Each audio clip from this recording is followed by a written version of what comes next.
The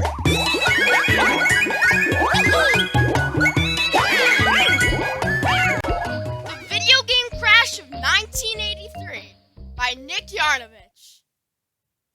Video games are extremely popular nowadays. It's hard to imagine that in 1983, people are not even interested in buying video games. It was such a bad time for video game manufacturers that got nicknamed as the Crash of the video game industry. Oh no! Video game manufacturers in 1983 were not even sure that the video game industry would ever bounce back. The beginning of video games.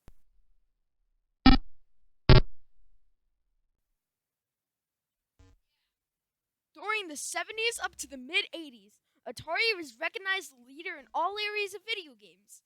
Starting out and establishing the video arcade industry, Atari set the stage for the $10 billion industry with the release of Pong.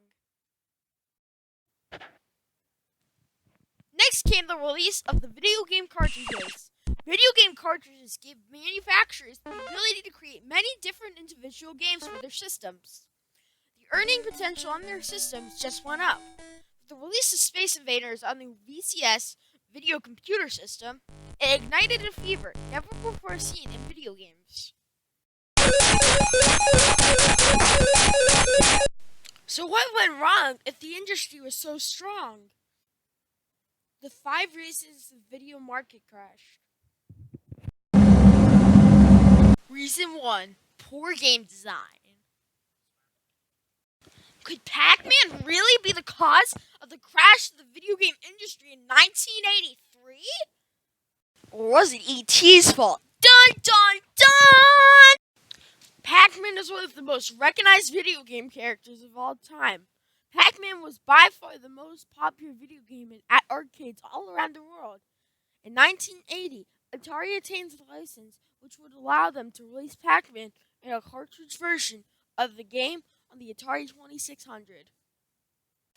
You think Atari was destined to make loads of money, right? How could it fail? Pac-Man was everybody's favorite game when they went to their local arcade. Who couldn't resist the lovable and adorable Pac-Man, right? Wrong! Unbelievably, Atari actually ruined Pac-Man. How did Atari manage to mess up the release of Pac-Man? Poor game design and creating too many games. Pac-Man, which happens to be one of the greatest video games of all time, turns out to be one of the worst Atari video games. Take a look for yourself. What you just watched was Pac-Man on the Atari 2600. It was just horrible. The quality of the game was nothing compared to the arcade version of the game. Take a look for yourself. Which version would you rather play? No doubt, it's the arcade version. Why did the game get designed so badly, you may ask? Atari rushed the release of the game so it would be available for Christmas of 1981. The game was just in the design phase, and so instead of properly finishing Pac-Man, they rushed it to the market and released the prototype. Atari believed that Pac-Man could rely on its name alone. They did not take the necessary time to finish the game.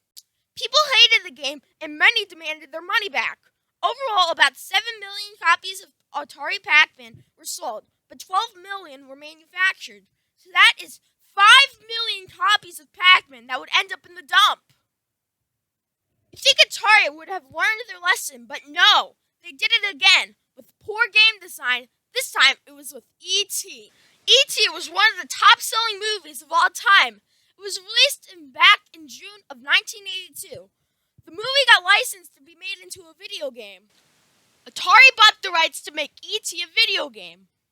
But instead of taking their time to develop a good game, Atari forced their employees to make the game in 6 quick weeks so it would be ready for the release of Christmas of 1982. Sound familiar? Typically, video games take a minimum of 5 to 6 months to create.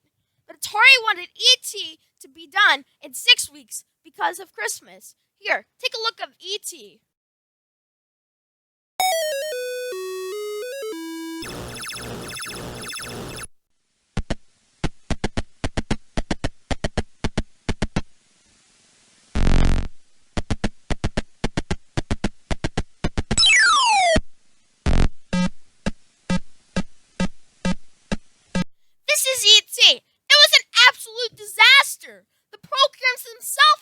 the game.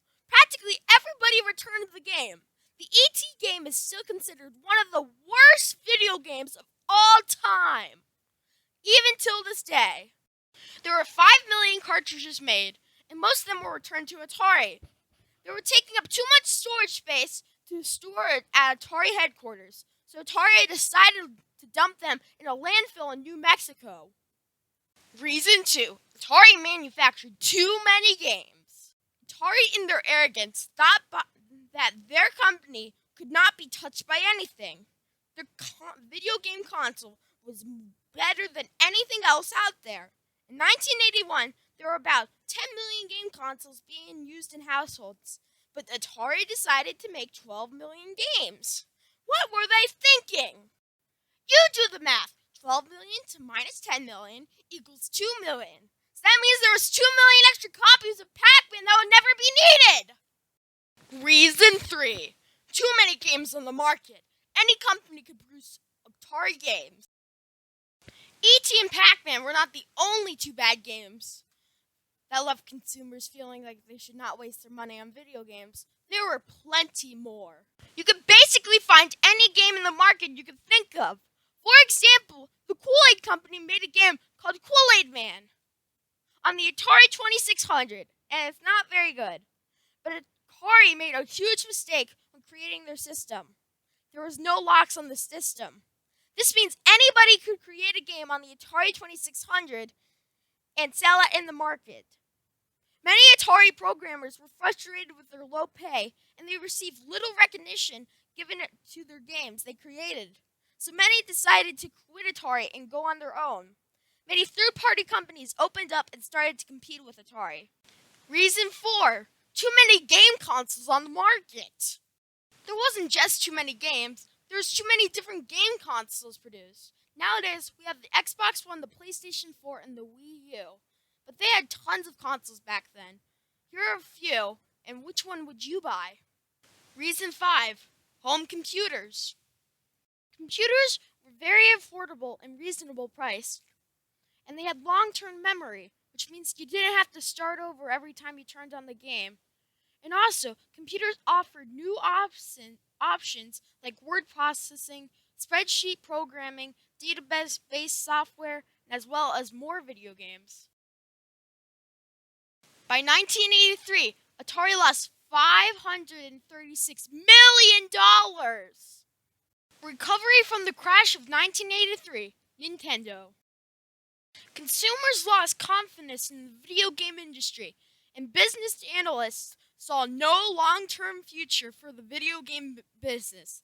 The industry came to a sudden halt in 1983 and would last for 2 years. It was not until 1985, with the release of the NES, that the industry would recover. Nintendo took new measures to control third-party development. A lockout chip in the NES, Nintendo treated third-party software developers as partners who paid them licensing fees to develop and sell games instead of competitors.